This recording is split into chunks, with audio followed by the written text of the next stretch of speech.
నేను ఇంకొక పక్క రైల్వే జోను ఒకటి రెండు కాదు ఆ యాక్ట్లో అన్నీ ఉన్నాయి. నేను ఒకటే అధ్యక్ష ఈ సభ ద్వారా కేంద్రాన్ని మళ్ళీ అడుగుతున్నాను. ఒక పక్క పోరాటాలు చేస్తున్నాం, అదే సమయంలో అవిశ్వాస తీర్మానం కూడా పెట్టాం. మేము అడిగేది రాష్ట్ర ప్రజల తరపున ఒకటే అడుగుతున్నా, మీరు బైఫర్కేషన్ యాక్ట్ని ఇచ్చిన హామీల్ని సమీక్ష చేసి మాకేమిచ్చారో వాస్తవాలు చెప్పే ధైర్యం కేంద్రానికి ఉందా లేదా అని మళ్ళీ మీ ద్వారా ఒకసారి అడుగుతున్నాను అధ్యక్ష. అందుకనే అధ్యక్ష ప్రతి ఒక్కరూ ఒకటి ఆలోచిస్తున్నారు. ఈరోజు నాయకులు మనం చూస్తున్నాం, నిన్న మొన్న ఎన్ని సమస్యలు వస్తే ఒక్క పార్టీ మాట్లాడరు.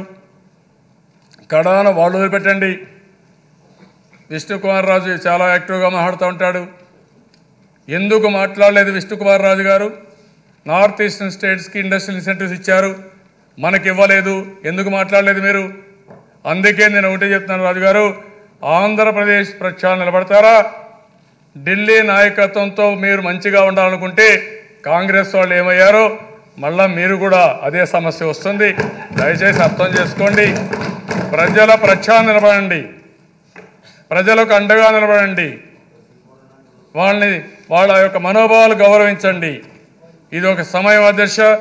ఈ రాష్ట్రంలో ఉండే ప్రతి ఒక్క నాయకుడు తేల్చుకోవాల్సింది, ప్రజల ప్రక్షాళన ఉంటారా, స్వార్థ రాజకీయాల కోసం, మీ కేసుల కోసం, మీ స్వార్థం కోసం ఢిల్లీలో ఉండే ప్రభుత్వాన్ని సపోర్ట్ చేసి చరిత్రహీనులుగా మిగిలిపోతారా?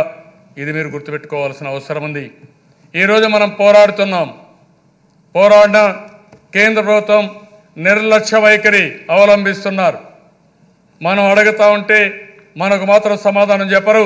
నార్త్ ఈస్టర్న్ స్టేట్స్కి మాత్రం, వేరే రాష్ట్రాలకు మాత్రం అదనంగా బెనిఫిట్స్ 3 సార్లు చూస్తే మనం అడిగే సమయంలోనే మనకు కుదరదంటూ, ఇది వీలు కాదంటూ, ఎవరికి ఇవ్వలేదంటూ వాళ్ళకు మాత్రం ఇచ్చే పరిస్థితి వచ్చింది.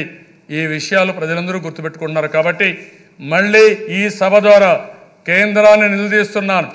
ఏదైతే అమిత్ షా గారు రాసిన లెటరు తప్పుల తడక, ఇది ప్రజలందరూ చదవాలి. చదివి మన రాష్ట్ర ప్రయోజనాలు కాపాడుకోవడానికి నేను చేసే ఈ యొక్క యజ్ఞంలో ప్రతి ఒక్కరూ భాగస్వాములు కావాల్సిన అవసరం ఉంది. వదిలిపెట్టే సమస్యలే అధ్యక్ష. ఎట్టి పరిస్థితుల్లో రాష్ట్రానికి న్యాయం జరిగే వరకు మనకు ఏవైతే హక్కులు ఉన్నాయో, ఏవైతే న్యాయంగా రావాల్సిన హక్కులు ఉన్నాయో, ఈ హక్కుల సాధన కోసం ప్రతి ఒక్కరు కూడా సహకరించవలసిందిగా మరొకసారి అందరినీ కోరుకుంటూ ఏకగ్రీవంగా ఈ యొక్క సభ డిమాండ్ చేస్తున్నాం. వేరే రాష్ట్రాలకు ఇచ్చినటువంటి స్పెషల్ ఇండస్ట్రియల్ ఇన్సెంటివ్స్ కానీ, సెంట్రల్ స్పాన్సర్ స్కీమ్స్లో ఇచ్చిన విధానం కానీ, ఇంకో పక్క ఈఏపీ కానీ మనకు కూడా ఇవ్వాలి. మన హక్కులు కాపాడాలి. కాపాడడం కోసం అన్ని విధాల పోరాడతామని చెప్పి మరొకసారి తెలియజేసుకుంటూ ఈ సభలో ఉండే మీ ద్వారా మరొకసారి ప్రజలకు విజ్ఞప్తి చేస్తూ మీ దగ్గర సెలవు తీసుకుంటున్నాను. జై హింద్.